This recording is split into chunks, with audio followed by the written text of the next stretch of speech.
MS tries to stop me. MS is like riding into headwinds, but I keep pushing forward. Does MS define me? No, it does not.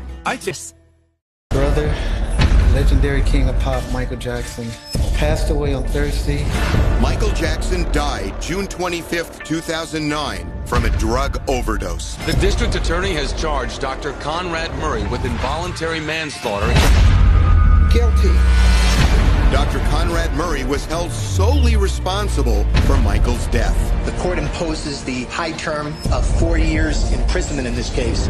Now, the lead detective in the case says Dr. Murray was just the last doctor of many left holding the bag. There's a lot of folks who are to blame that have never had a reckoning. Doctors like Arnold Klein, who regularly plied Michael with powerful opioids. Massive doses of Demerol were utilized for something that generally doesn't require anything other than maybe a topical anesthetic. Michael's ex-wife, Debbie Rowe, worked for Dr. Klein for years and says her ex-boss was a real-life Dr. Feelgood. There's a number of people that have died from their addictions, and in some way I was part of it.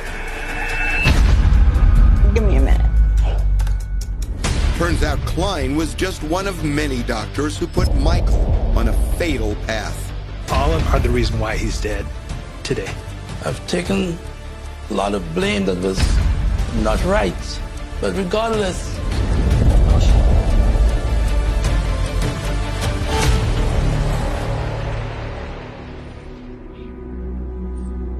I will always love Michael. Who really killed Michael Jackson? It's my profession.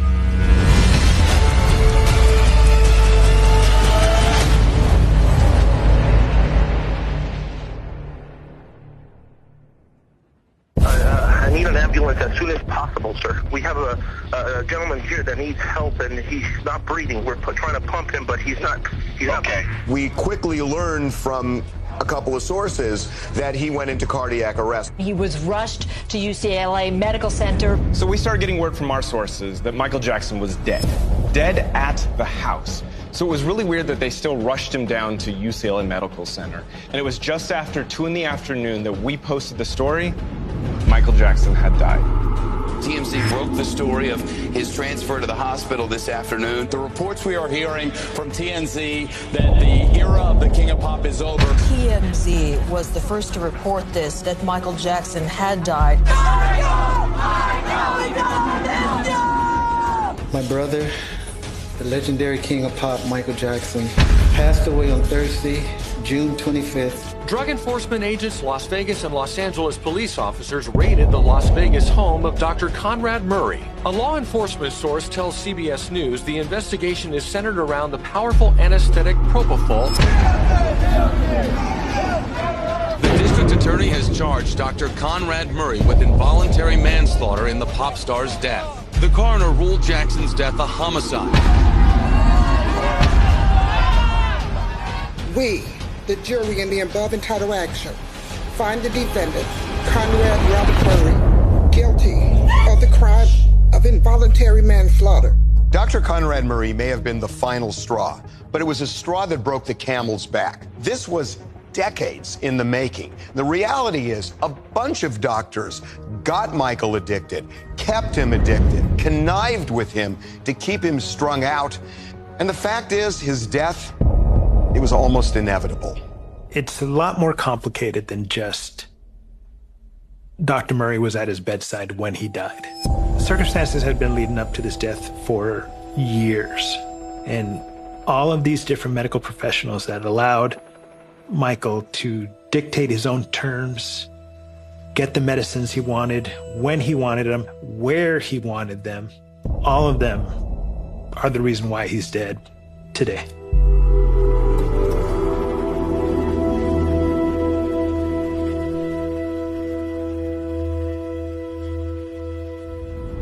My name is Orlando Martinez. I am a detective with the Los Angeles Police Department, Robbery Homicide Division. I was one of the lead investigators in the Michael Jackson death investigation case. I'd been a police officer for 27 and a half years. At first, it was just the death investigation. We thought it was natural causes. When I went to the house, nothing was really setting off alarm bells. As soon as I got into the room where he was being treated or being cared for, that's when my spidey sensor, my experience told me something is different here.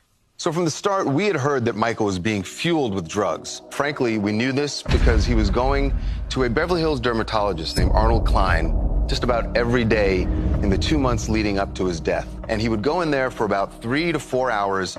And when he came out, it was absolutely bizarre. We had these videos of him interacting with fans and paparazzi, and he looked like a zombie. Do you like the doll, Michael? What do you think of the doll? That's amazing. Yeah, I love it. All right, come on, guys. I want one. I'm going to the airport. I'll see you soon. Okay. The day after Jackson's death, the coroner went to the house, and that was the first time we heard about propofol. My name is Ed Winter. I was the assistant chief for the Los Angeles County Department of Coroner. I was there just under 17 years.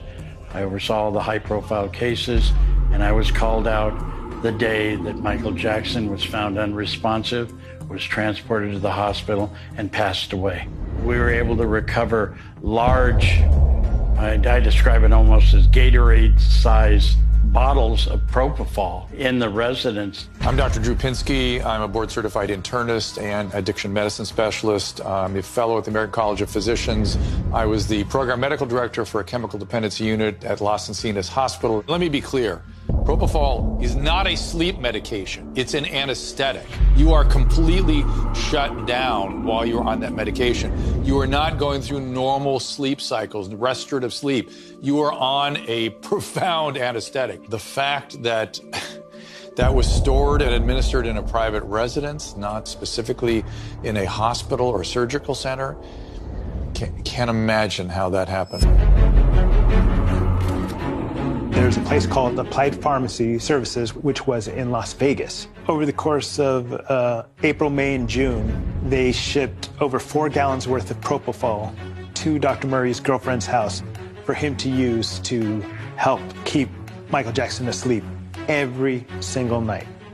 I mean, it's amazing that Mr. Jackson hadn't passed away sooner. Dr. Murray told cops propofol was nothing new in Michael's life. One of the things that Dr. Murray told us was that Michael had an affinity for the propofol, which he called milk, because it's a white liquid, and that Michael had been using it to help him get rest and get sleep for years since he had discovered it in Europe.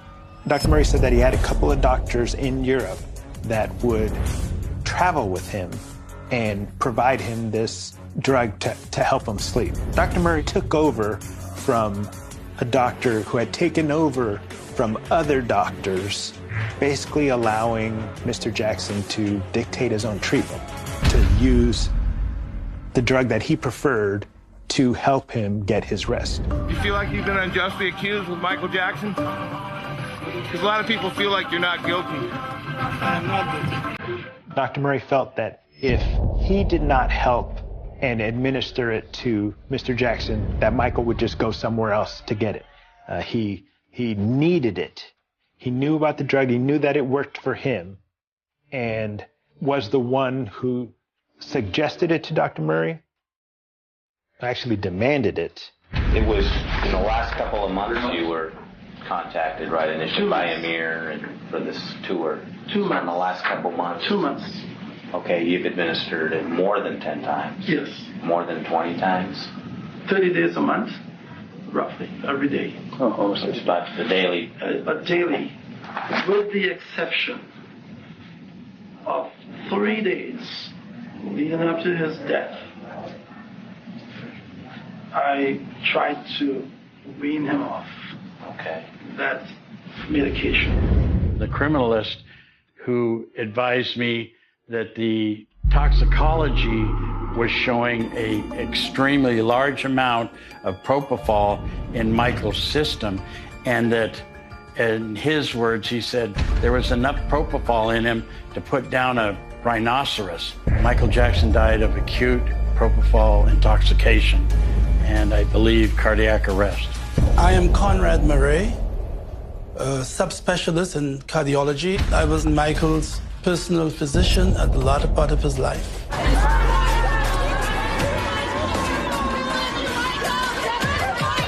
The trial was clearly unjust. We first could not call any witnesses that we were interested in, many of whom were doctors that had treated Michael for years and years, decades, with opioids. I never did that. One of the spokes in Michael Jackson's wheel was a Beverly Hills doctor by the name of Dr. Arnold Klein. We will not be able to call Dr. Klein as a witness or his staff. I never enabled his addiction, which I was not aware of. Your Honor, I am an innocent man. They accused me of having Michael on a 3-hour propofol infusion. That was false.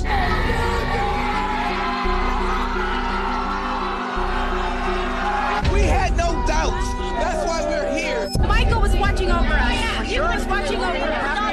Yes, very happy. The judge denied Murray bail and sent him straight to jail. The judge is really throwing the book at him. The court imposes the high term of 4 years imprisonment in this case.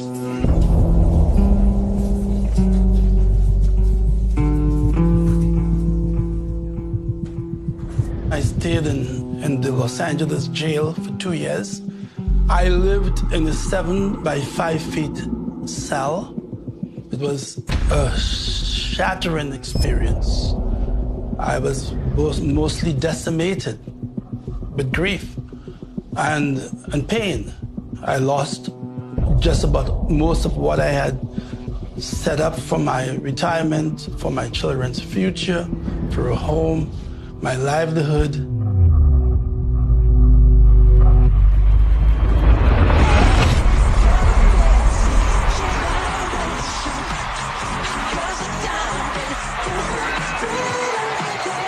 Michael's downward spiral all started when he filmed a Pepsi commercial in 1984.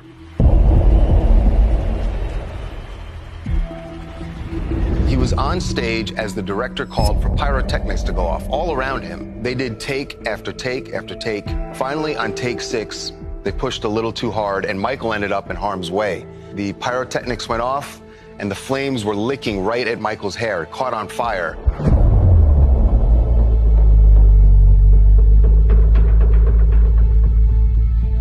It was a horrific scene.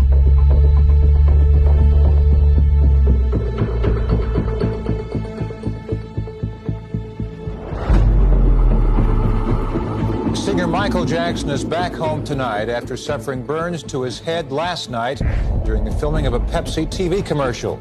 Jackson was dismissed from the hospital today against the advice of his doctor. He has both second and third degree burns of the scalp. Fortunately, the third degree component is relatively small. Michael's injuries were horrendous. Doctors used balloons to stretch his skin, and honestly, he never fully recovered, and that's when he got hooked on painkillers. Keep in mind, this is 1984, a full quarter century before he died, and he became profoundly addicted to pain meds. It is completely appropriate for Michael Jackson to receive opiates for a burn. He shouldn't suffer. He should get the necessary pain medication. But to go for months or even years afterwards on opioid pain medications is ridiculous. And there was an excessive enthusiasm in my profession for the prescribing of opiates. I attempted to give him a shot of Demerol, but his buttocks was so scarred up and abscessed that the needle almost bent. He was quite familiar with the product and felt that there was no fear of it. Different doctors had given it to him from all around the world, including Germany, and they allowed him to sometimes inject the medicine. He was able to push the propofol himself, and the doctors allowed him to do it, and that was okay.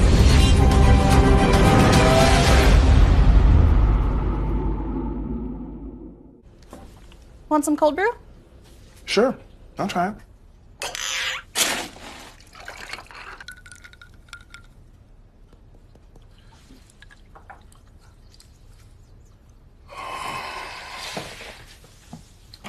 This is amazing.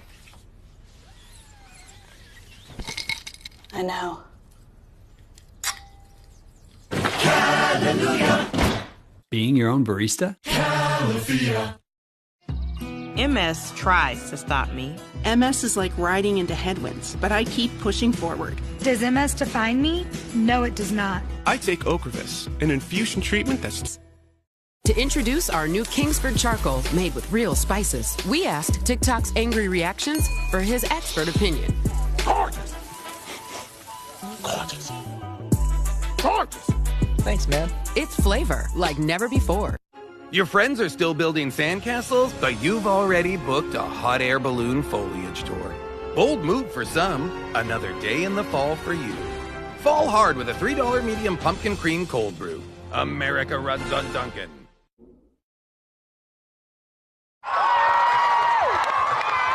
So there's a vicious cycle going on here. The more Michael Jackson recorded hits, the more he toured, and the worse his addiction became.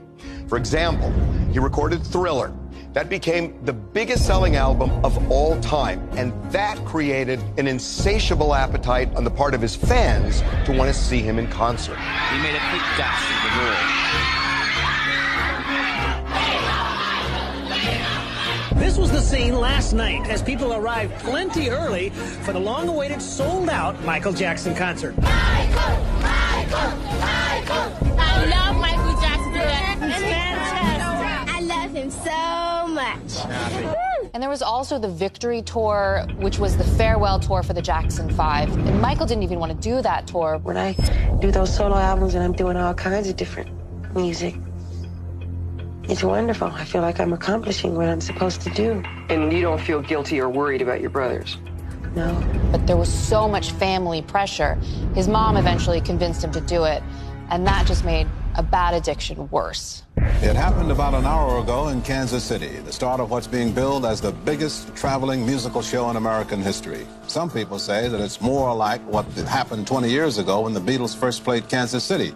But most of Michael Jackson's fans are too young to remember that. For them, this is the biggest moment in their lives. And that was followed by the Bad Tour. 16 months of grueling performing and traveling.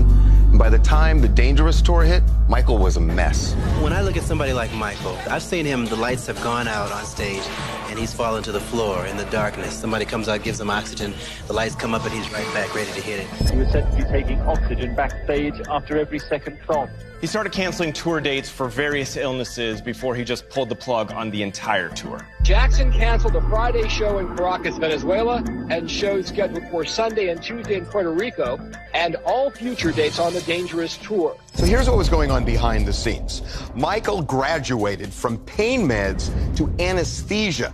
He used it to sleep, and he became shockingly reliant on it. A lot of people were saying privately, Michael's addictions and the cancellation of the Dangerous Tour were directly connected.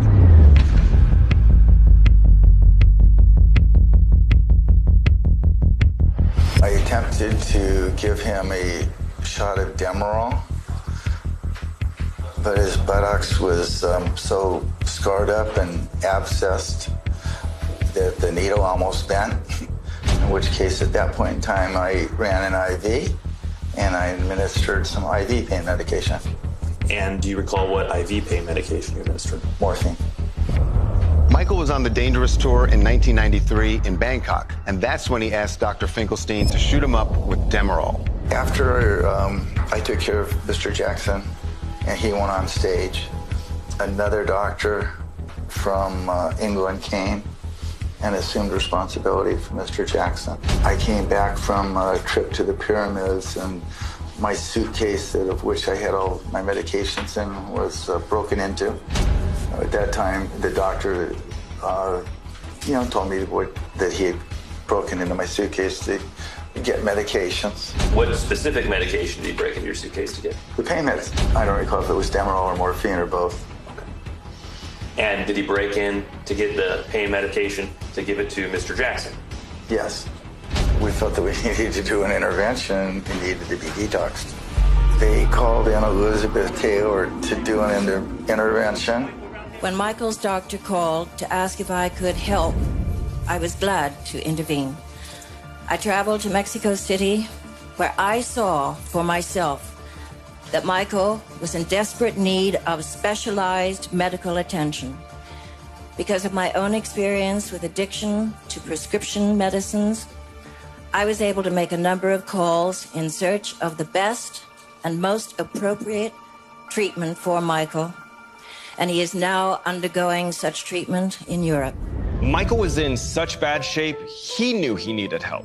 Superstar recording artist Michael Jackson says he is canceling the rest of his world concert tour because he's addicted to painkillers. Superstar Michael Jackson is now in a drug clinic somewhere. As you may already know, after my tour ended, I remain out of the country undergoing treatment for a dependency on pain medication.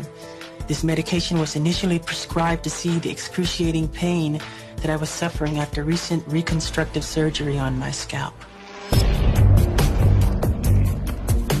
I became increasingly more dependent on the painkillers to get me through the days of my tour. My friends and doctors advised me to seek professional guidance immediately in order to eliminate what has become an addiction. It is time for me to acknowledge my need for treatment in order to regain my health. It was really only after this we could see the pattern. The overwork, the cancellations. In hindsight, it was so clear. All these pills were from doctors.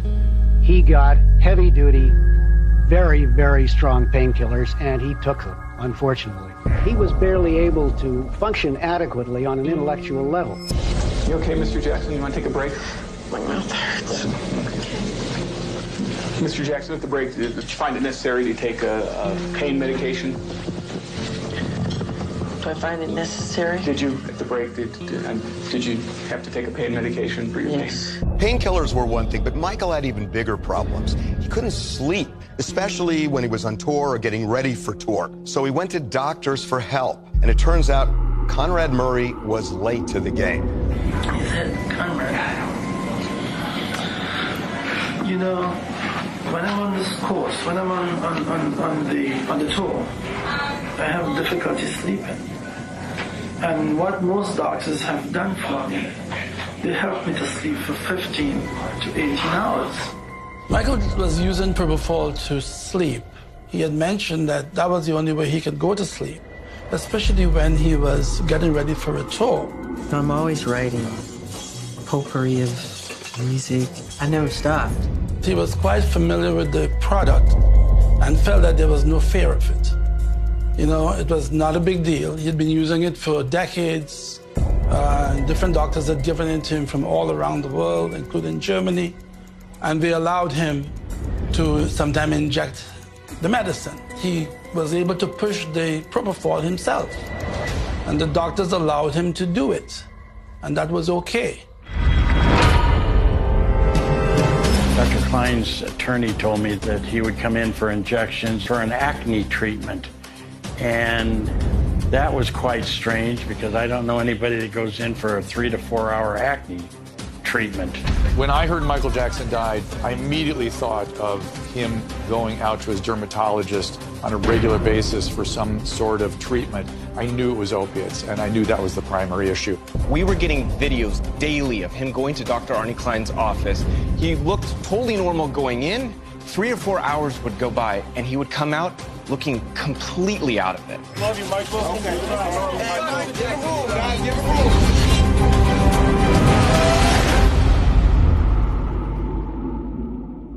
To introduce our new Kingsford charcoal made with real spices, we asked TikTok's angry reactions for his expert opinion.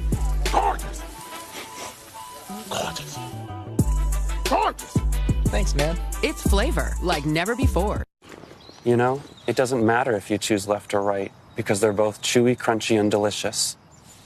You know, it doesn't matter if you choose left or right because they're both chewy, crunchy, and delicious. I earn Kohl's Cash on what I need and spend it on what I want.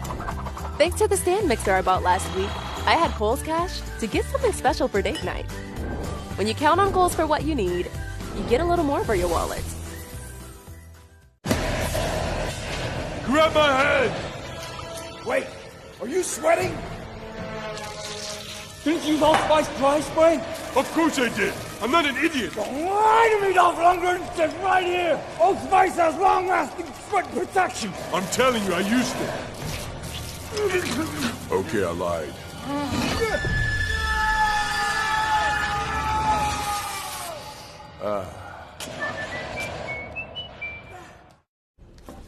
Want some cold brew? Sure, I'll try it.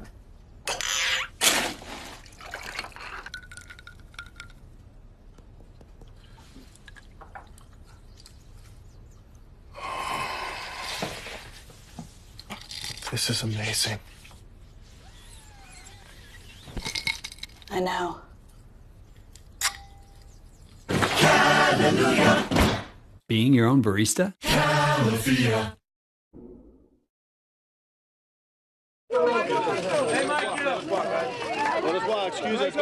The day Michael died, he spent hours begging to fall asleep, begging for propofol. He kept saying that he had to sleep, his shoe was going to fall apart, he needed to sleep. Michael was desperate, and Murray told detectives that he simply gave in. I then decided to go ahead and give him some of the medicine so he could get a couple of hours sleep so that he could produce, because I cared about him.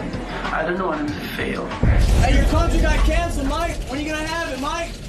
At the time all this was going on, Michael was going to see Dr. Arnie Klein, the famous Beverly Hills dermatologist. Klein, who died back in 2015, was known as the dermatologist to the stars. All these famous people like Elizabeth Taylor, Carrie Fisher, and so many others went to him for skin treatments. And Michael did as well, and the two became not just close, but best friends. Klein essentially became Michael's Dr. Feelgood.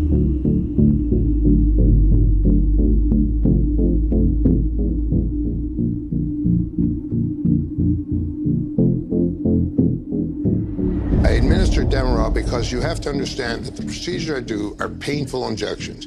And I would give him, I would say I would take an hour and a half to inject him. And I would do somewhere around, well over 100 facial injections on him. I'm Dr. Harry Glassman. I'm a plastic surgeon. I've been in private practice of plastic surgery in Beverly Hills for the past 45 years. Massive doses of Demerol were utilized for something that generally doesn't require anything other than maybe a topical anesthetic. Let me be as clear as I can be. Demerol is not a sedative. It can make you drowsy.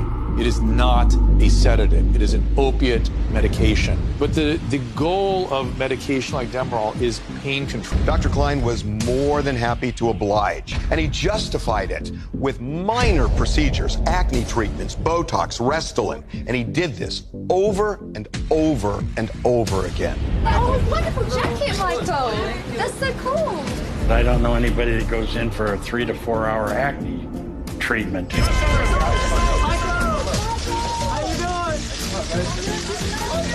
When I heard Michael Jackson died, I immediately thought of him going out to his dermatologist on a regular basis for some sort of treatment. I knew it was opiates, and I knew that was the primary issue. The propofol was just the final event. And here's where the plot thickens. Klein was always at the ready for Michael, and MJ never had to look too far to find him. They went on vacations together, they spent Christmas together, they would go to events together. It's pretty clear that each was getting what they wanted out of this relationship. There is in the relationship between the doctor and the celebrity patient something that sort of becomes a quid pro quo. I'll do this for you.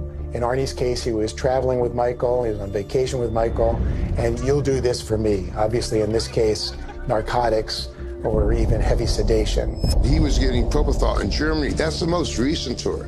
And that was being arranged, I'm not going to mention the doctor, by another doctor in Los Angeles.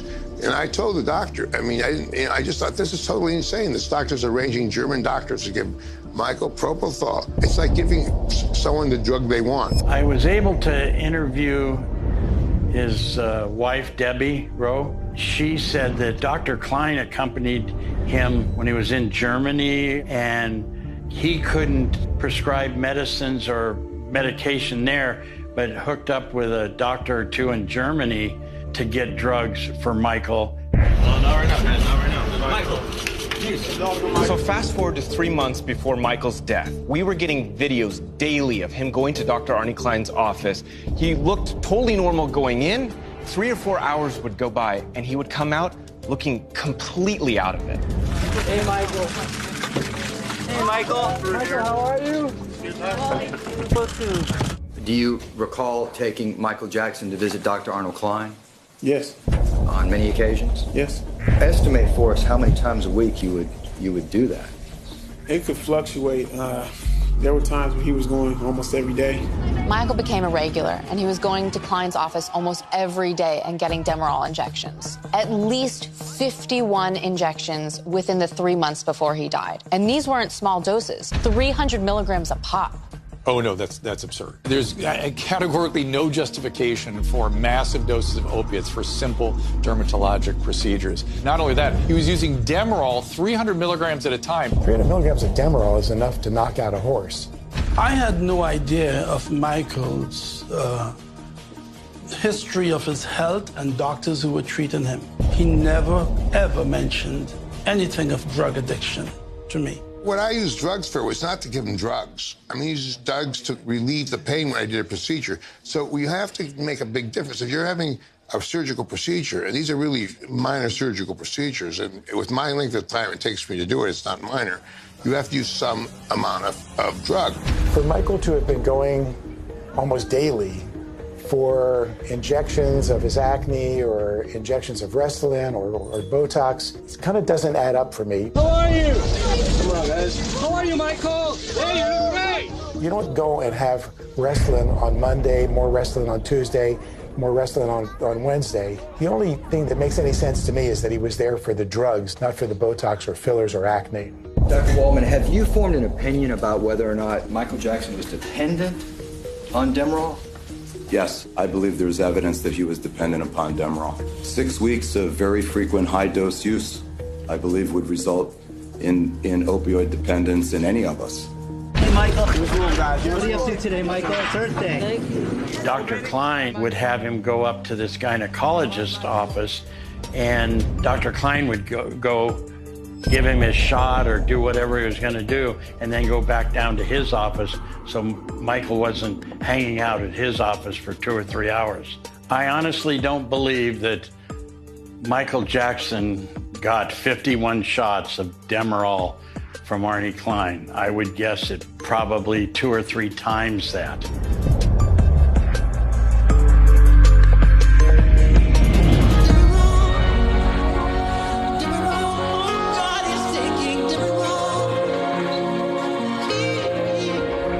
I'm Kerry Anderson, and prior to working with Michael Jackson as the Director of Security, I worked LAPD for several years. I worked narcotics. I was considered a court-qualified narcotics expert.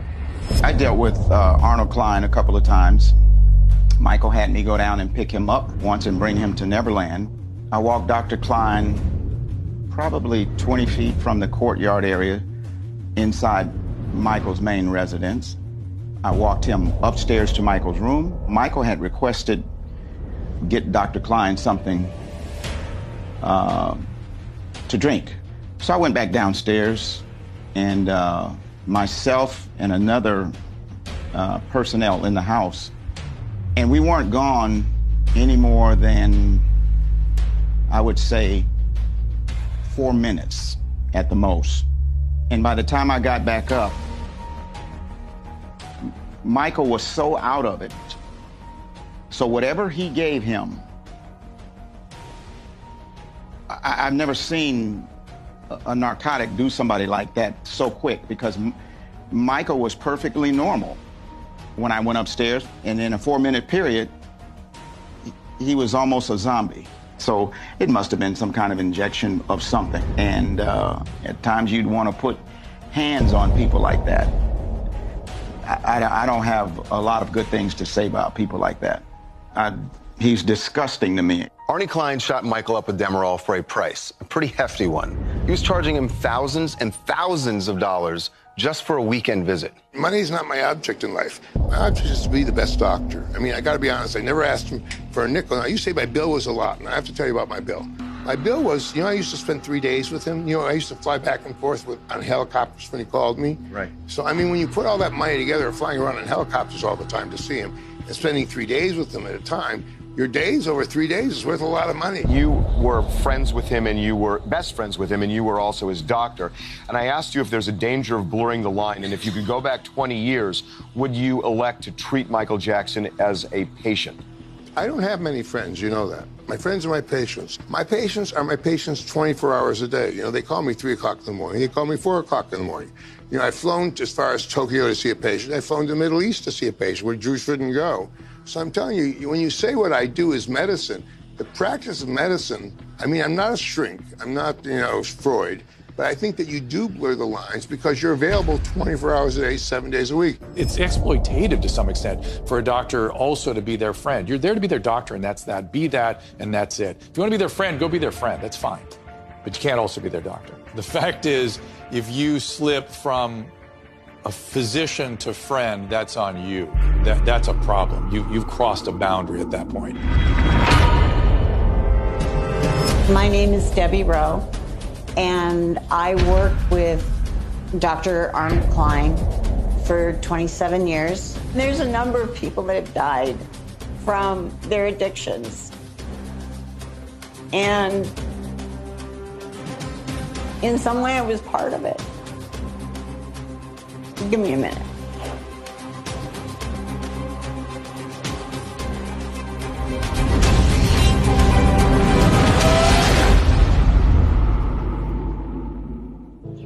I will do great things today. I will do great things today. I did it! Great things today! I wanna take a walk on the wild side. Nah, I won't stop till I'm satisfied. Hey, I just wanna go. I just wanna go out.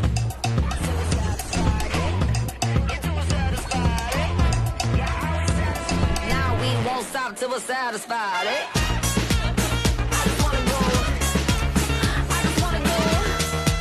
I just wanna go out. Facing expensive vitamin C creams with dull results? Olay brightens it up with Olay Vitamin C. Gives you 2 times brighter skin.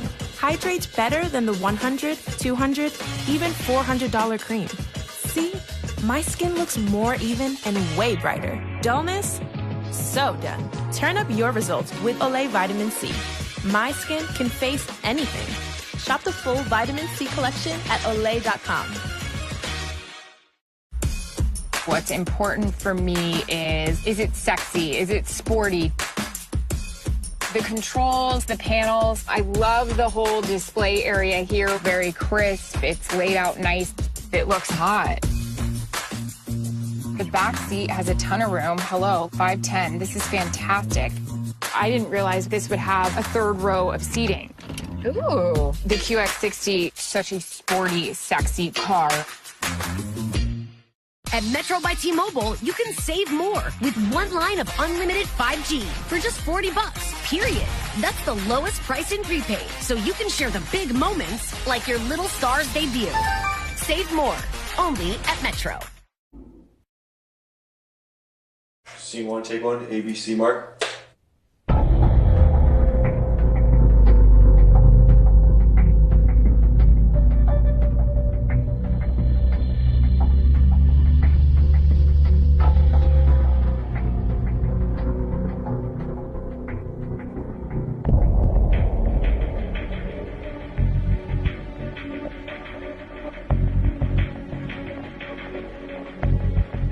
My name is Debbie Rowe, and I worked with Dr. Arnold Klein for 27 years and would assist him in the back with patients. I did everything from acne surgery to prescribing medications. It got a little better. Right here. Dr. Klein was a brilliant dermatologist. He could walk into the room, look at you, almost give you a family history of who you were and what diseases were in the family and stuff like that.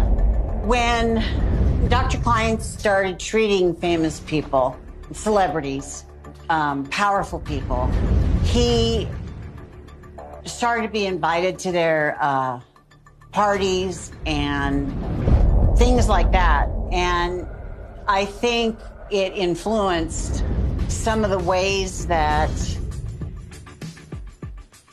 he thought. And he enjoyed going to the parties. If he was having a get-together or a party, they would all be invited. He enjoyed living that lifestyle. He did try very hard to be of the rich and famous. Anybody who sees a a particular group of patients that they are in awe of or enamored with,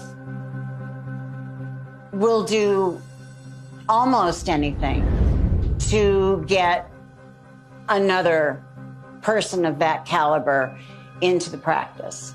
It ends up being more of a friendship than it is a professional relationship.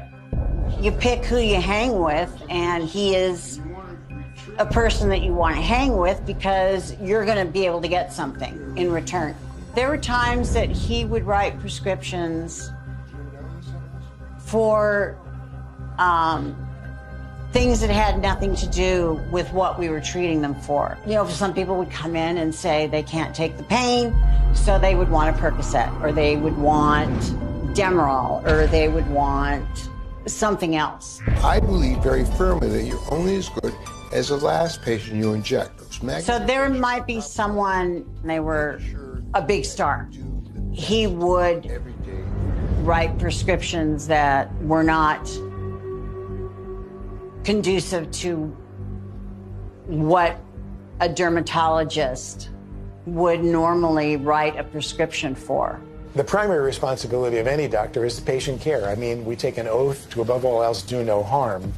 And giving someone massive doses of narcotics for an everyday trivial procedure is clearly a breach of the person's medical care. You don't give Xanax because someone says they can't sleep. You don't give them Demerol because they have pain that they either aren't monitoring, don't have anyone moderating it and watching it, or they just want it. They would ask Dr. Klein to write a prescription because they were having a party and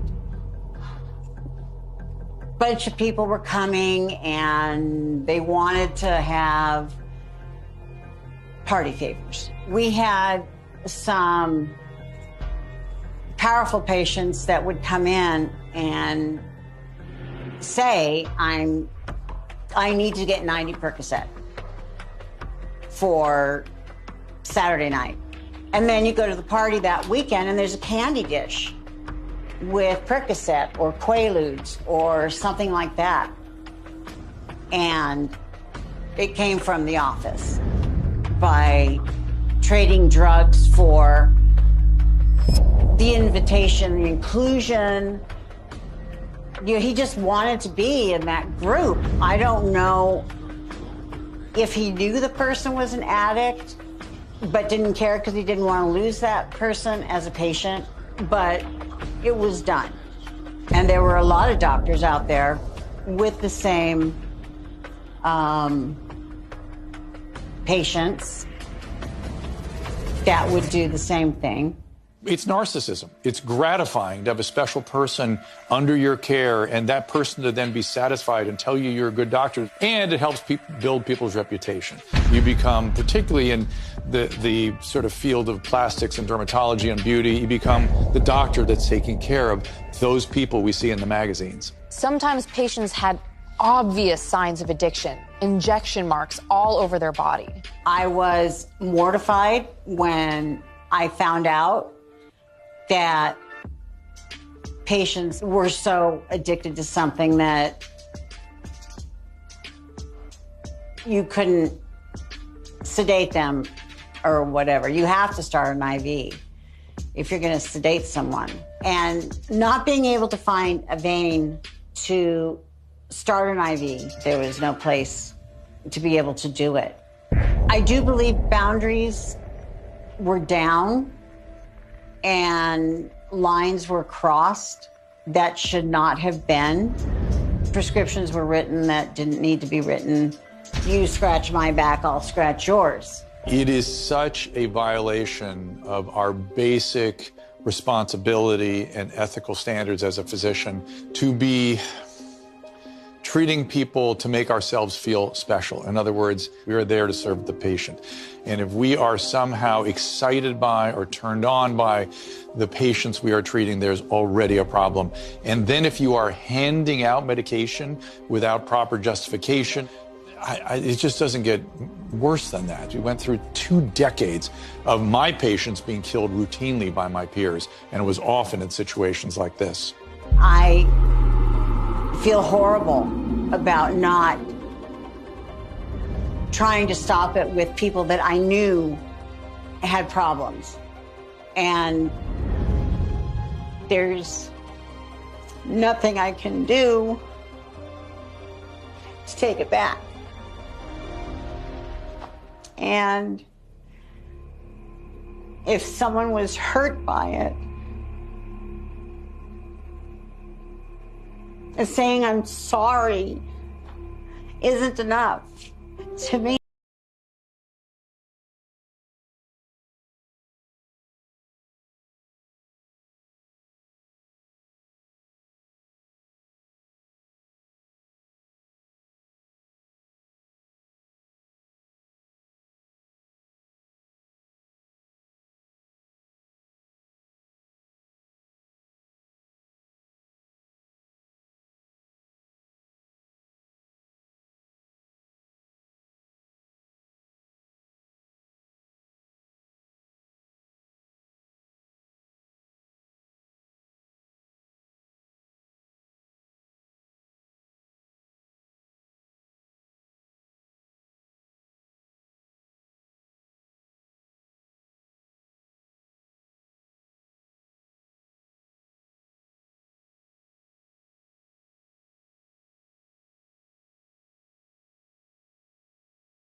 I was basically as bad as him. And I regret that. I will regret it. And I'm so sorry that I participated in it. If I had known that Michael was going to a dermatologist's office or any doctor and being shot up or dripped up with opioids on a daily basis, there would be a 2-step dance. 1, he has a problem. 2, I take you to where you can be treated. And if you fail to do that, I am out. He's getting opioids during the day, he's withdrawing at night, so now we have somebody on continuous substances that are dangerous and inappropriate.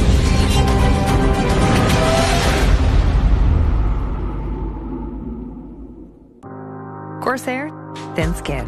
When I'm shaving down there, not just any razor will do. Venus for pubic hair and skin, with a patented irritation defense bar. For a smooth shave with blades that barely touch skin. I'm a Venus. Bubbles. Bubbles, bubbles, bubbles. There are bubbles everywhere.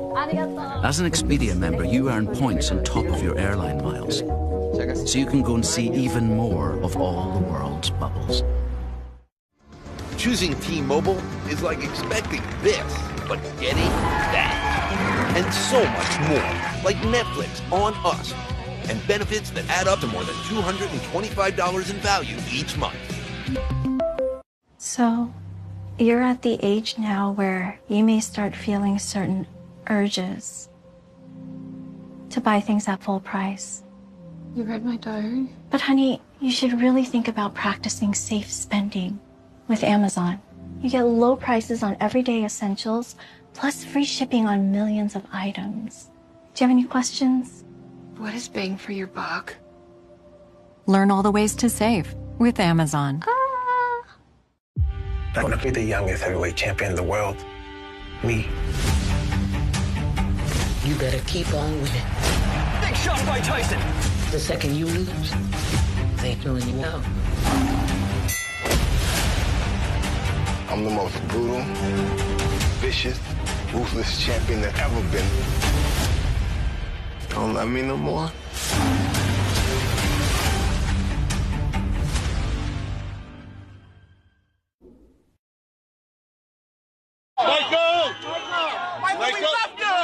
Michael had a lot of psychological problems. In addition to addiction, he suffered from body dysmorphia. He became a plastic surgery addict. He got his nose done, then he got it redone, then redone again. There's something called the body dysmorphic disorder. Has anyone here ever heard of that? Anyone here? Are there any women right here? Women?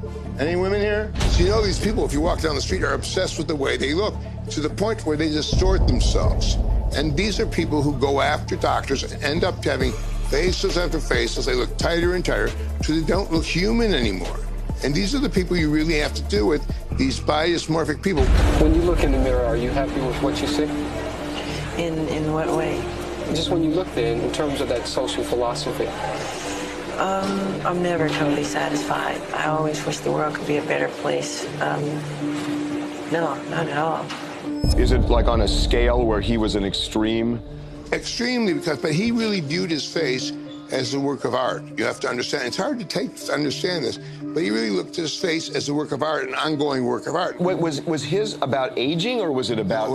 It was about pure beauty, and he wanted people to see him and pee in their pants. That's what he told me. Michael came to see me quite a number of years before he passed away. He was referred to me by his dermatologist, Dr. Arnold Klein, and he was seeking surgery on his nose. But his nose had been operated on many times before that.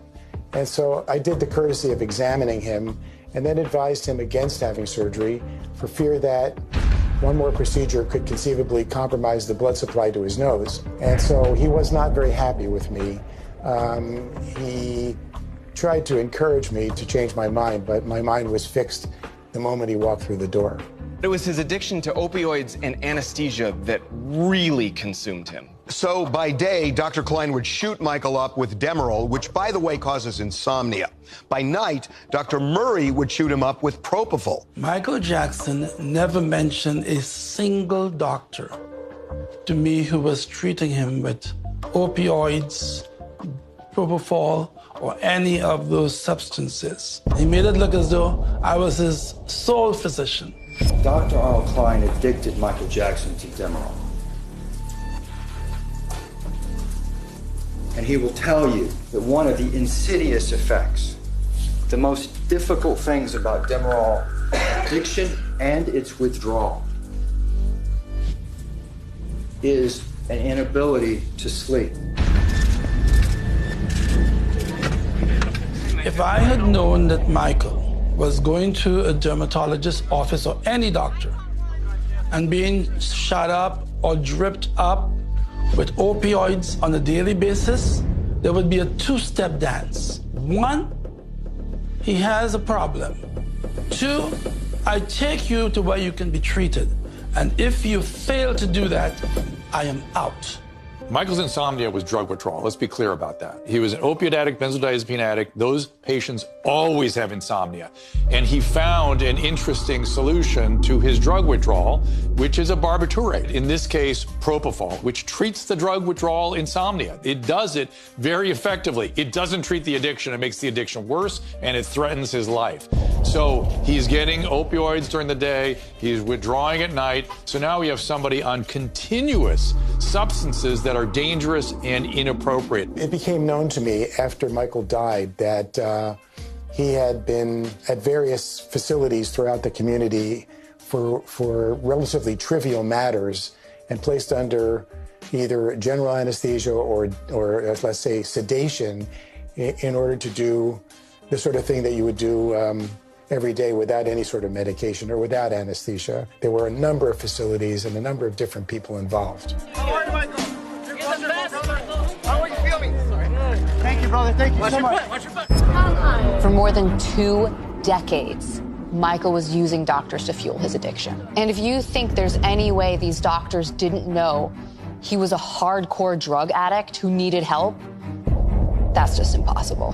Michael Jackson had dozens of injection marks all over his body. Right. All over his body. Dozens. Right. So he had a serious drug problem. Anyone who's gone to medical school and sees a patient with multiple puncture sites in the veins of their arms and legs, I mean, it hits you over the head. I mean, this person is clearly an addict.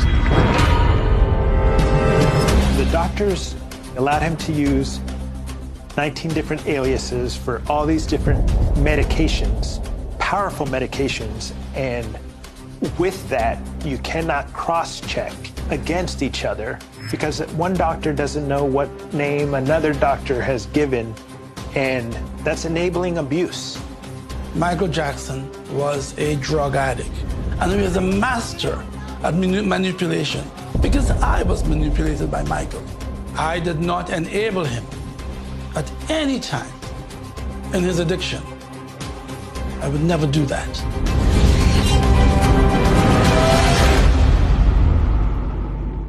Hitting the road? Not all 5G networks are created equal. T-Mobile covers more highway miles with 5G than Verizon. T-Mobile has more 5G bars in more places than anyone. Another reason T-Mobile is the leader in 5G. Drop it on Disney Plus to see all your favorites. Head to Hulu to watch the latest hits, movies. Pop by ESPN Plus to catch a game or an original. Looking for your next streaming destination? Come to Bundle Town. Get the Disney Bundle, only $13.99 a month.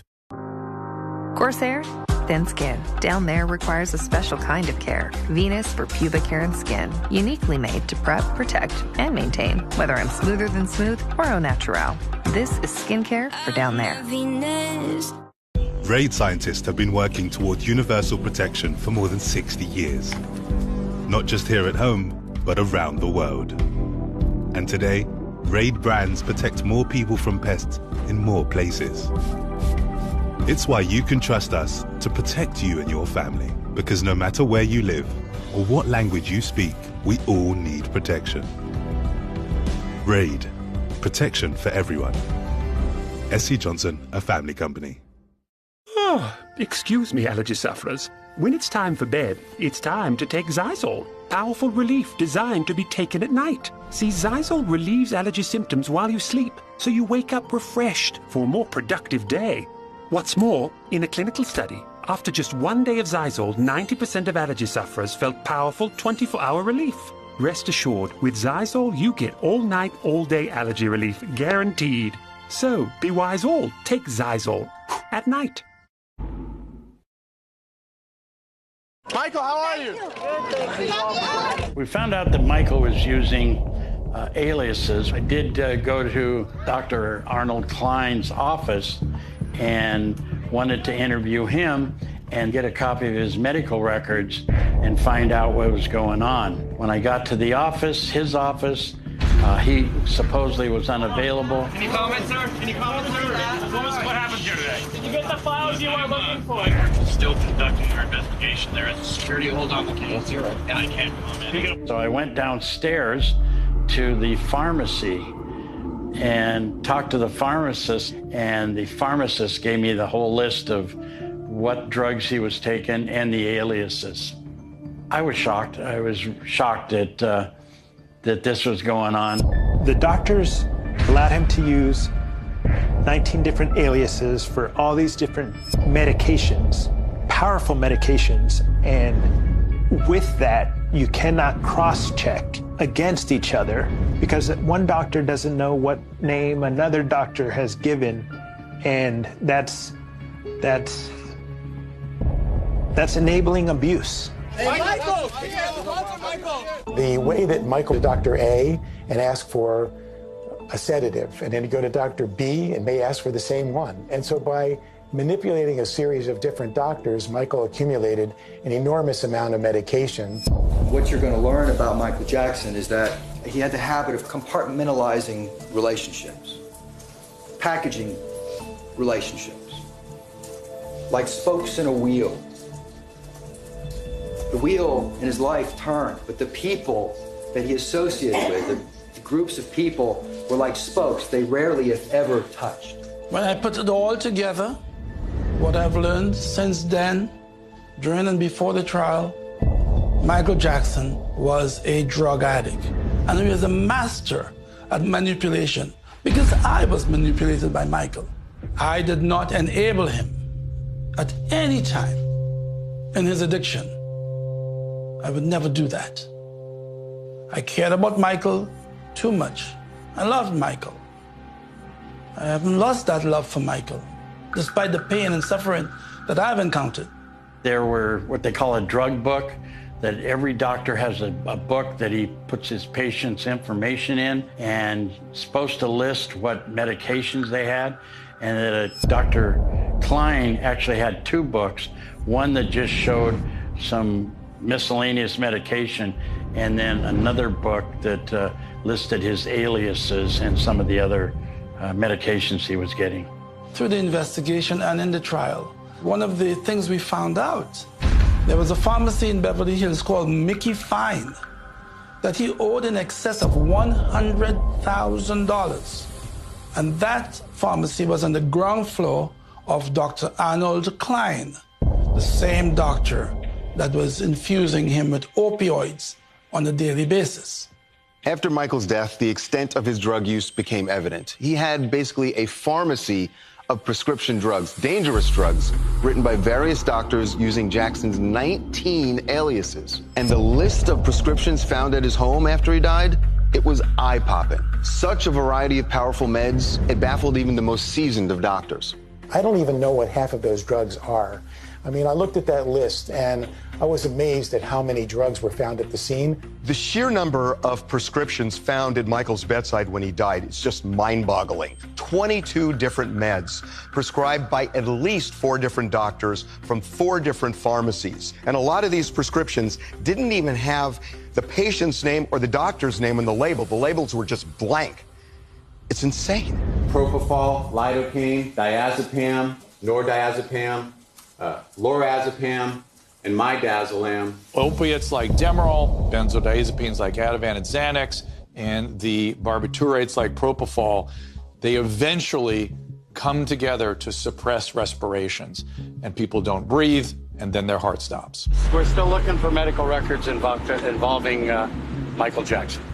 Michael's addiction was much worse than the medical records that we were able to obtain or see. Were much greater that we'll never know. Roll down the window. It all comes back to the fact that Michael Jackson was one of the biggest stars on the entire planet. And all these doctors like Klein who treated him, they themselves became intoxicated. Celebrities can manipulate doctors to get what they want, no question about that. And it's been my experience that you have to be very resilient to their seduction, such that you don't treat them any differently than you would a non-celebrity. Michael is responsible to a great extent for his own demise, but he certainly had a lot of help in the medical community. It's sad that the doctors are caught up with the celebrity status, and that some of the celebrities are caught up, wanting to keep that doctor close. Some of the drug addicts, they're best friends with the person they're buying their heroin from, and they want to stay close to them. I don't think there's any question that Michael was a drug addict. I made 2 personal interventions on him, remember that. I got him off drugs twice in my lifetime. So there was an ongoing problem with him in the use of drugs. Now, when you're rich and you're famous in America, you can get anything you want. Because I think what we have here is a lot of bad medicine. We have some good medicine, but I think we have a whole bunch of bad medicine. A lot of people who didn't care whether Michael lived or died as long as they made money off of him. And I think that was the biggest thing that this whole story is about, that we've seen the loss of integrity in many fields. There's a lot of folks who are to blame that have never had a reckoning for his death. So addiction is one thing, but there's another factor in Michael's death, a big factor. At the time Michael died, he was rehearsing for the This Is It tour, and there were alarm bells going off everywhere. Michael was strung out, too weak to perform, and the sad fact is, very few people around him were even listening. The record company usually like for you to support your album and go on tour. And I don't like to. It's a difficult thing to tour. You go from one continent to another, you're sleepy, the time zones are different, you can't sleep after the show, the adrenaline is up here. Well, can we just do it again without the negative saying that you don't like the tour? Just 'cause I don't like it though. I know, but I go through what hell. Are you setting up though? I don't understand. I go through hell touring. Okay, then I'll make it positive then. Yeah, it's just. For you know the truth. Yeah. Okay. And action, Michael. I love to tour. You guys,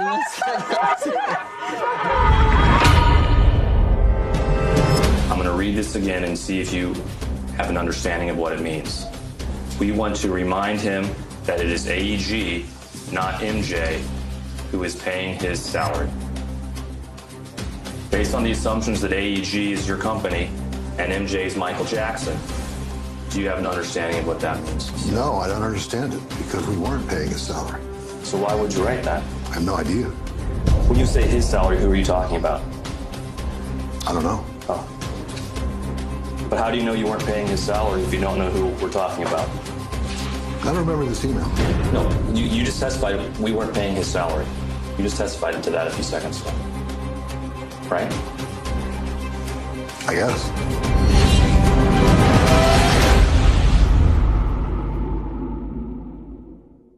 Hey, Fridge, did you know Auto Trader lets me shop for cars by monthly payment so I know what I'll pay before I buy? Cool. Was that a refrigerator joke? Keenan, chill. All right, just stick to making ice. I didn't mean right now. Here's what you expect from your wireless plan. But at T-Mobile, this is what you get. And so much more. Like Netflix on us, Paramount Plus, and other top streaming services. Get benefits that add up to more than $225 in value each month. Plus, with our price lock guarantee, we won't raise the price of your rate plan. Only at T-Mobile. Oh, excuse me, allergy sufferers. When it's time for bed, it's time to take Zysol. Powerful relief designed to be taken at night. See, Zysol relieves allergy symptoms while you sleep, so you wake up refreshed for a more productive day. What's more, in a clinical study, after just 1 day of Zysol, 90% of allergy sufferers felt powerful 24-hour relief. Rest assured, with Zysol, you get all-night, all-day allergy relief guaranteed. So, be wise all, take Zysol at night. Critics and audiences are raving about the Rings of Power. What's he saying to them? I don't speak Firefly. This could be the one fantasy show to rule them all. Lord Celebrimbor, what is it you hope to craft? Something of real power. It's a breathtaking return to Middle-earth and the Lord of the Rings. Elves and dwarves working together. We sail for Middle-earth. The Rings of Power, now streaming, only on Prime Video. Watch yourself. Hey, Michael, how's it going, man? You gonna be concert? How the concert? Michael wasn't well, but he needed the This Is It tour for a couple of reasons. He was deep in a financial hole and in danger of losing Neverland Ranch, his home. Also, after the molestation trial, he felt the need to gain the approval of his fans. He was sick, addicted, and desperate. I think all my success is fame, and I've wanted it. I wanted it because I wanted to be loved. That's all. That's the real truth. I wanted people to truly love me, because I never really felt love. I wanted to become such a wonderful performer that I would get love back. So Michael's family sued AEG, the production company behind the This Is It tour, claiming that it was responsible for Michael's death by hiring Conrad Murray and by pushing Michael too hard in the wake of all of his problems, including his addictions. These will be my final show performances in London. This is it, and see you in July. The family felt that AEG was more interested in making a fortune than protecting Michael's health. And the family's lawyers grilled AEG bigwigs in depositions. Was there a problem, Mr. Phillips, with Mr. Jackson's appearance at the press conference that day? Something unusual happened? We were late. You sent an email to Mr. Lightwicki? Yes. Do you recall receiving this email from Mr. Randy Phillips? No. And so this is dated March 5th, 2009. Mr. Phillips wrote to you, according to this exhibit. MJ is locked in his room, drunk and despondent. Tomei and I are trying to sober him up and get him to the press conference with his hairdresser makeup artist. Do you see that? The bottom of the page? I read it. Okay. Do you know who he was referring to with MJ? I don't remember this email. And then Mr. Lightwicki responds, "Are you kidding me?" Correct? You responded to Mr. Phillips, "Are you kidding me?" Do you see that? I see it. Do you recall what you meant by that? I don't remember this email. And then you responded with the longer entry there.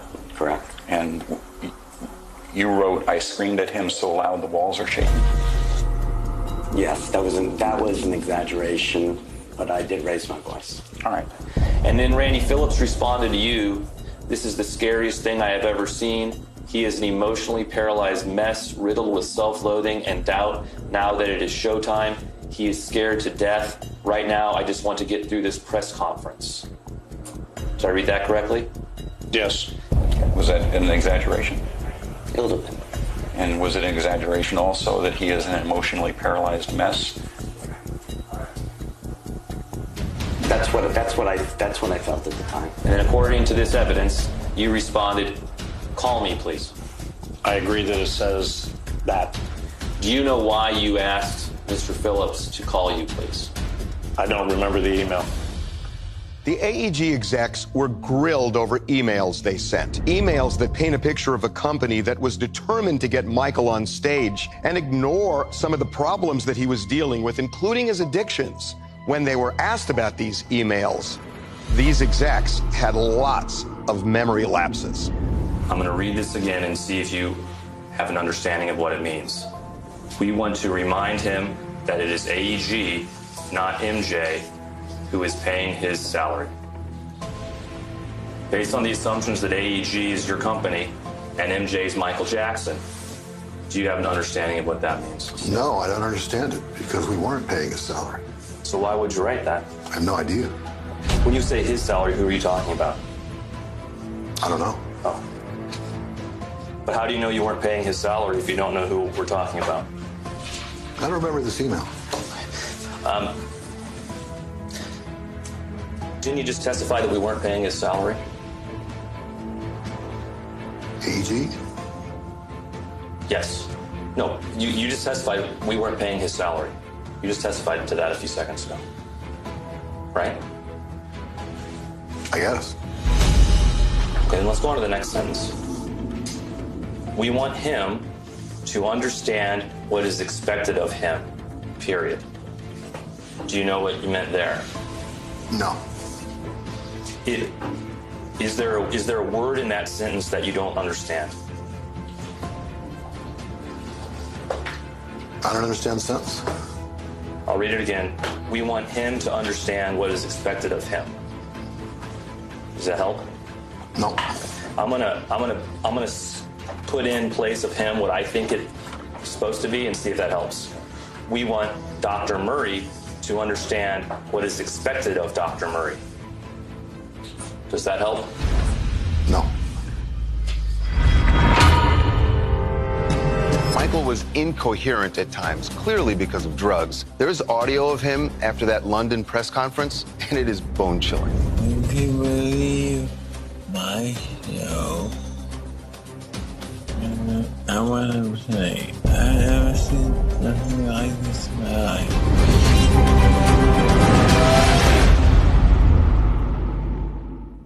Don't let psoriatic arthritis get in the way.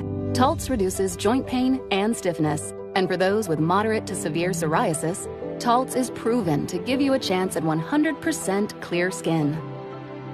Don't use if you're allergic to Taltz. Before starting, get checked for tuberculosis. Increased risk of infections and lower ability to fight them may occur. Tell your doctor about infections, symptoms, or if inflammatory bowel disease symptoms develop, worsen, or if you had a vaccine or plan to. Serious allergic reactions can occur. Ask your doctor about Taltz. I guess that's it then, huh? Yep. See you around. I knew that was the last time I'd see Tom. The truth is, I was spending too much online, Jake from State Farm. Don't give up what you love. State Farm has options like bundling home and auto so you get a rate that fits your budget. Tom, I'm gonna buy my stuff! For surprisingly great rates that fit any budget, like a good neighbor, State Farm is there. Call or click to get a quote today. Nothing like the hometown charm of a county fair. So charming. You say so. What was that? Nothing. Wow. Next. Do you have anything that's healthy?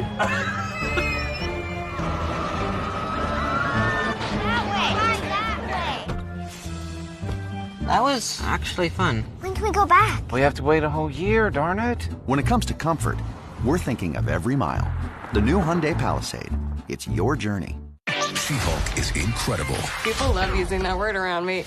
An absolute must-see. Effortlessly entertaining. Filled with Nice. She-Hulk Attorney at Law. Original series now streaming only on Disney+.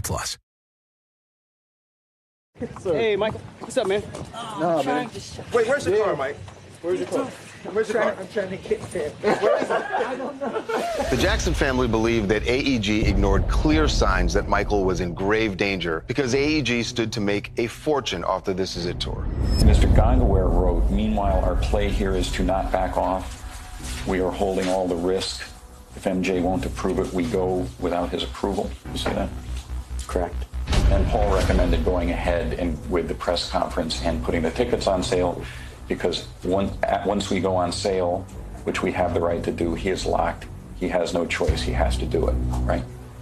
That's what he wrote. Okay. Did you agree with that? No. Randy Phillips wrote, "We need to pull the plug now, period. I will explain, period." Do you have an understanding of what Randy Phillips meant by that? I have no idea.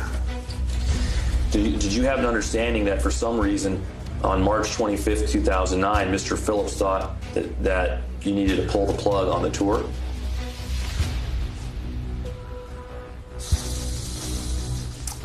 I don't recall that. Did something happen around this time, March of 2009, that was creating a concern for you and Mr. Phillips? Not that I recall. You sent an email to Dan Beckerman stating, "Trouble with MJ, big trouble, period. What are you guys up to tonight, period?" I don't remember the specific email. Does this email indicate to you that you knew as of June 20th, 2009, there was some trouble going on with Michael Jackson? We were aware that he had missed several rehearsals. And you thought he was having a mental breakdown, didn't you? No. You didn't? No. Then why did you write to Dan Beckerman at 4:15 p.m. that same day, "He is having a mental breakdown"? I'm not sure. I'm not referring to Randy. Oh, really? I don't know specifically. Was Mr. Phillips having a mental breakdown? I don't know what I was referring to specifically, but it could have been to Randy. Mr. Kane was Mr. Jackson's business manager eventually. Is that correct? That is correct. And he sends you an email on June 23 at 11:22 asking on the list of doctors that will help get up from today to the opening night. Where does Arnold Klein stand on the list? Correct? Probably up was us. Should have been us. Mm-hmm. Yeah. Correct. Okay. Correct. And what was your response? He scares us to death because he's shooting him up with something.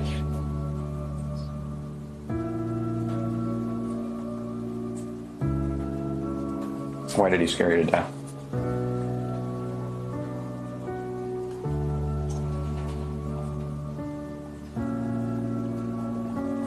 I don't remember why I used that terminology. Randy Phillips had good reason to be scared because Michael was incoherent at times, clearly because of drugs. There's audio of him after that London press conference, and it is bone-chilling. When people leave the show, when people leave my show, I want to say, I've never seen something like this in my life. No. I've never seen nothing like this. No. It's amazing. He's the greatest entertainer in the world. Kenny Ortega, the producer of the This Is It tour, wrote a letter to AEG shortly before Michael's death. This is what he wrote.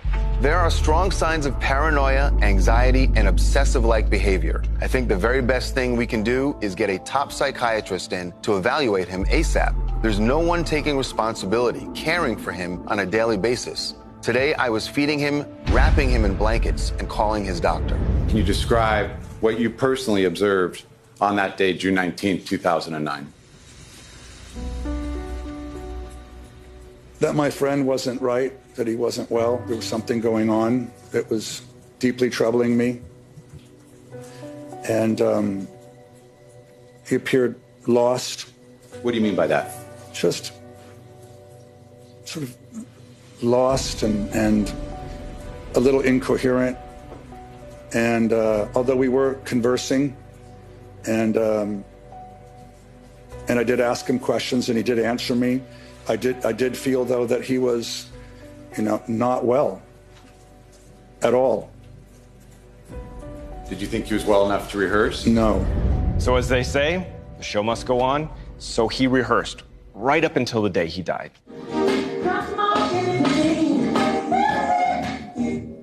More time.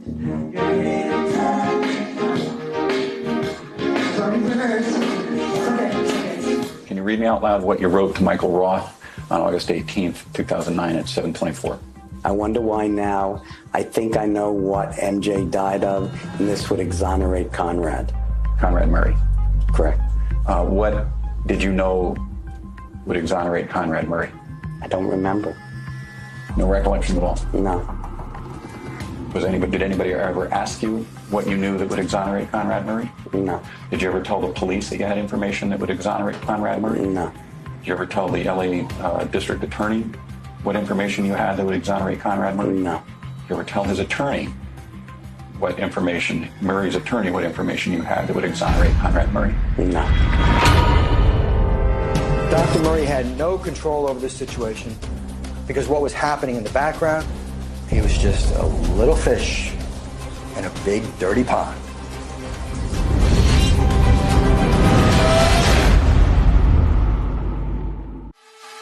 Come on, cover girls. It's time to turn it up.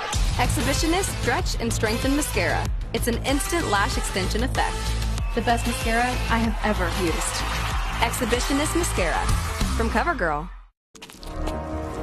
Kids and pets live in extraordinary worlds. Raid Essentials. Protection that is safe and effective to use around kids and pets. Raid Essentials. Protection for everyone. SC Johnson. Allergies just try to stop us being the greatest versions of ourselves. Allegra lasts up to 6 times longer than Benadryl. So trees, you won't take us down. Allegra starts working 2 times faster than Claritin, so dust, you won't wipe us out. And unlike Zyrtec, Allegra won't make us drowsy. So fur, you won't phase us. Take Allegra before your allergy symptoms take over you. Live your greatness. And new Allegra Hives works from the inside to relieve itching and reduce hives for 24 hours.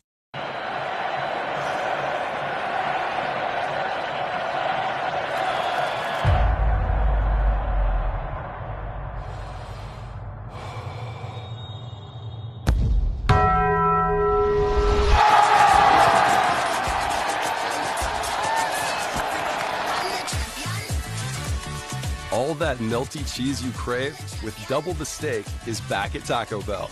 The double steak grilled cheese burrito. Did you ever stop to notice all the children dead from war? With what I know today, Michael would not have been able to complete the shows. MJ will also have a fan there, right there in the center. I'm trying to hear you say again. There'll be a fan right there at the, off the stage for you. Boom, right there. Michael was too weak, too emaciated, lack of energy. What have we done to the world? Look what we've done. What about all the peace that you pledged your only son?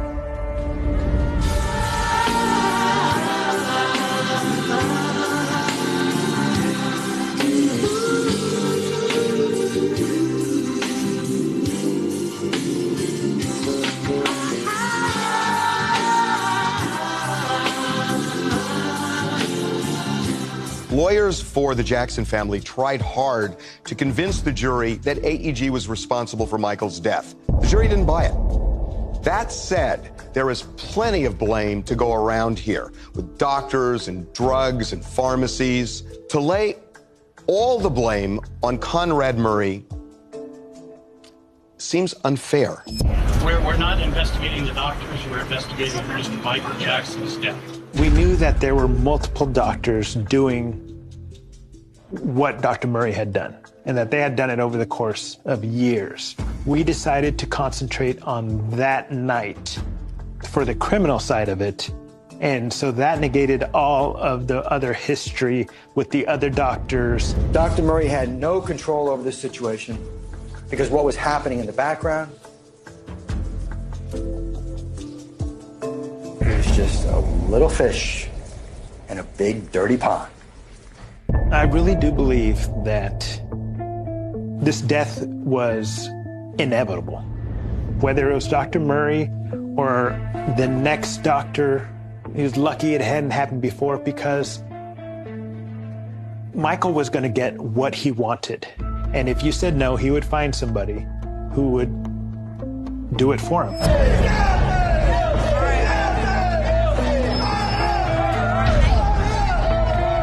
I do agree that Murray was the one who ended up taking all the responsibility for Mr. Jackson's death. I don't think it's right, but you know, what's right and what can be proven are two completely different things. There were a lot of people who should have been held responsible. The medical community is in great part responsible for Michael's death. It was just terrible medical care. Here's how deep it goes. Even doctors who were asked to testify in Dr. Murray's trial about the dangers of giving someone propofol every night for months, they ran for the hills. When I was trying to find doctors to evaluate the care that Dr. Murray had provided, most doctors told me no. They didn't want anything to do with it because they were worried about when malpractice becomes criminal conduct and setting a precedent. I contacted 53 different doctors trying to find experts to review Dr. Murray's level of care. And 10 of them said that they would do it. Everybody else said, no, I want no part of it. There's one issue that got lost during Dr. Murray's trial. The doctor told cops that he was actually trying to wean Michael off of propofol 3 days before he died. And on that fateful day, Murray says he walked out of the room, and when he was gone, Michael took matters into his own hands. I successfully weaned him off of that agent up till 3 days prior to him passing. He was off propofol. He had his own stash at home. It was in a red and white sports bag. He knew how to use propofol. He said doctors allow him to push it before, in my absence. I believe Michael Jackson got hold of propofol and he slammed it into his system. And if you slam propofol into your body, you're going to have cardiopulmonary arrest. It would support the fact that they did not find propofol in his brain. There was not enough time for it to get there. Michael, how are you, Michael? You're looking great, man. Thank you. The fact is, Michael Jackson is not the only celebrity to die at the hands of doctors who were more than accommodating when it came to pumping them full of drugs. The number one cause of unnatural deaths in the United States of America this year was prescription drug overdoses. Some of the people who are complicit in that scourge that is killing people like Michael Jackson and thousands of others are people like Dr. Conrad Murray, the so-called Dr. Feelgood doctors. It's pathetic that a number of celebrities have passed away with doctors turning their heads and just writing prescriptions and giving their patients whatever they want, whenever they want. Being at the coroner's office for 17 years, I had a number of celebrities that did die, a number of them that died due to over-medication.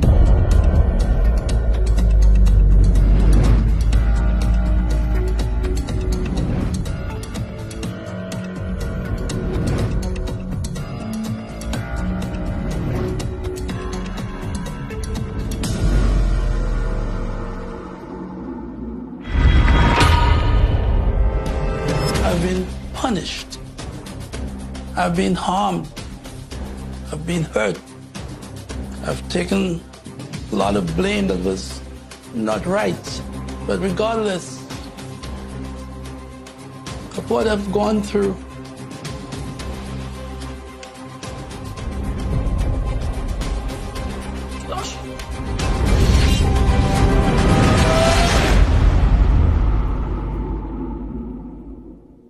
Keenan. Hey, Keenan. Looking good. Feeling good. I just found all these cars on Auto Trader. Wow. I wait for the best part there, Microwave. A dealer is going to deliver this car to our home. Never leave home. Never leave home. Oh, it's here. There is one thing I can't do from home. Drive. Someone stop him. Keenan! Got your letter, refrigerator. Roll out. Here's what you expect from your wireless plan. But at T-Mobile, this is what you get. And so much more. Like a free Samsung Galaxy Z Flip 4 and Netflix on us. With T-Mobile, get benefits that add up to more than $225 in value each month. Switch now and get a free Samsung Galaxy Z Flip 4 and even more. Only at T-Mobile. Fur, you won't faze me. Unlike Zyrtec, Allegra won't make me drowsy. Allegra starts working 2 times faster than Claritin. So take Allegra before allergy symptoms take over you. And new Allegra Hives works from the inside to relieve itching and reduce hives for 24 hours. Did you know your skin has a night mode? It's why I use Olay Retinol 24. Skin cells renew while you sleep, so I wake up to smoother, brighter skin. Olay Retinol 24 is the boost my skin needs night after night. No wonder it was awarded Best Night Cream. Tonight, power up your skincare routine with Olay. Night mode, activated. Olay, face anything. Michael's death was not the result of one fatal incident. It was more like a case of death by 1,000 cuts. Who really killed Michael Jackson? In my opinion, Michael Jackson is ultimately responsible. I think he had willing accomplices along the way, but you have to hold Michael accountable. He seduced these people. Who really killed Michael Jackson? I would say that Dr. Murray was a facilitator, and Dr. Klein and a number of the other doctors that were in a hurry to give Michael what he wanted. The family couldn't stop it. They were concerned. AEG, according to the family, put a lot of pressure on Michael, and no matter what anybody says, there gets a point where you could take a whole group of people and say that was the basic cause. Who really killed Michael Jackson? It's a lot more complicated than just Dr. Murray was at his bedside when he died. The circumstances had been leading up to this death for years. And all of these different medical professionals that allowed Michael to dictate his own terms, get the medicines he wanted, when he wanted them, how he wanted them, where he wanted them, all of them are the reason why he's dead today. Who really killed Michael Jackson? In my opinion, it's my profession. It was not just one physician, it was multiple physicians. And I'm here to tell you that in those decades, my peers killed my patients, often celebrities, all the time. And it breaks my heart to say it, but it's the truth. Who really killed Michael Jackson? It's sad to say that Michael Jackson died. But Michael Jackson killed Michael Jackson. And all of those other doctors that enabled him with opioids over the years are complicit to his death. I will always miss Michael. I've had a tough time. I've been punished. I've been harmed.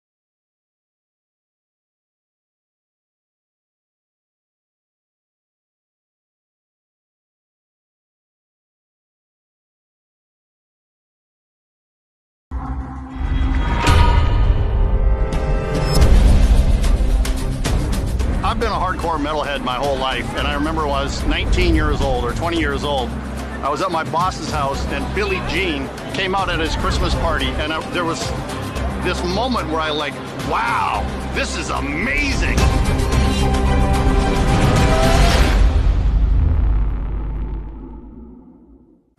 Hitting the road? Not all 5G networks are created equal. T-Mobile covers more highway miles with 5G than Verizon. T-Mobile has more 5G bars in more places than anyone. Another reason T-Mobile is the leader.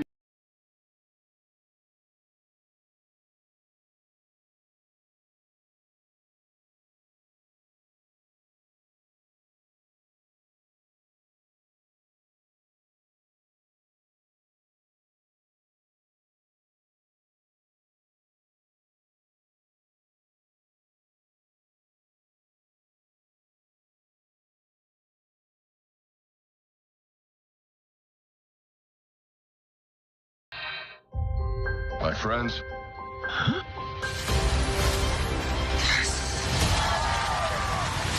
I have no idea what's in store for us.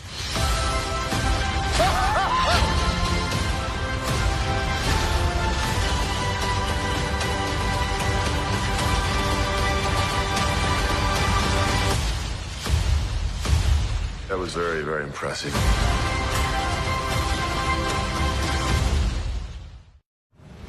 We are the first family of country music. Fame can become intoxicating. So be careful that you don't turn into mama.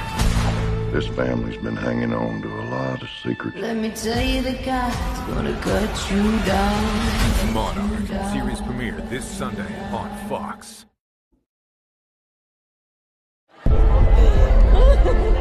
Michael Jackson's death was a tragedy. Dead at 50.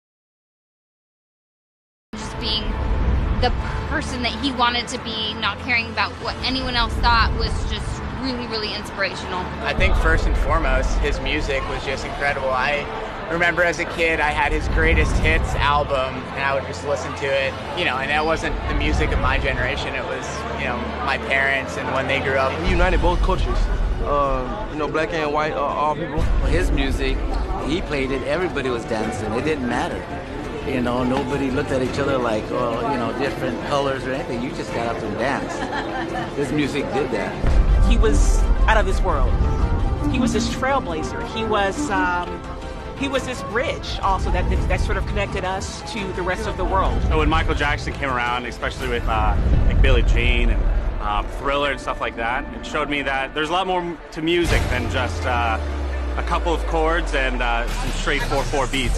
Well, I realized very young that she was a performer, and I'm like, well, you gotta watch Michael Jackson. There's nobody better to watch than him. I like him because he's very good at dancing, and my favorite song is, there's a lot. I would say Thriller. I've been a hardcore metalhead my whole life, and I remember when I was 19 years old or 20 years old, I was at my boss's house, and Billie Jean, Mama Lover, came out at his Christmas party, and there was this moment where I like, wow, this is amazing. And actually that song opened up my ear to be able to start liking hip-hop, pop, EDM, and he changed my ideas about music, and I still listen to metal, but I'm now listening to whole other generations and new music that I would have never listened to otherwise. I think the biggest lesson that Michael Jackson taught me personally is to look at the man in the mirror and then to change the world from that perspective. And for me, I think that's really, that's a really potent piece for all of us, because how do we change the world? We look in the mirror and we ask ourselves, are we happy? And then we make adjustments from there. Michael Jackson's legacy in music, dance, and pop culture have endured years after his death. with people who weren't even born during his incredible run. And you just saw that legacy still runs deep.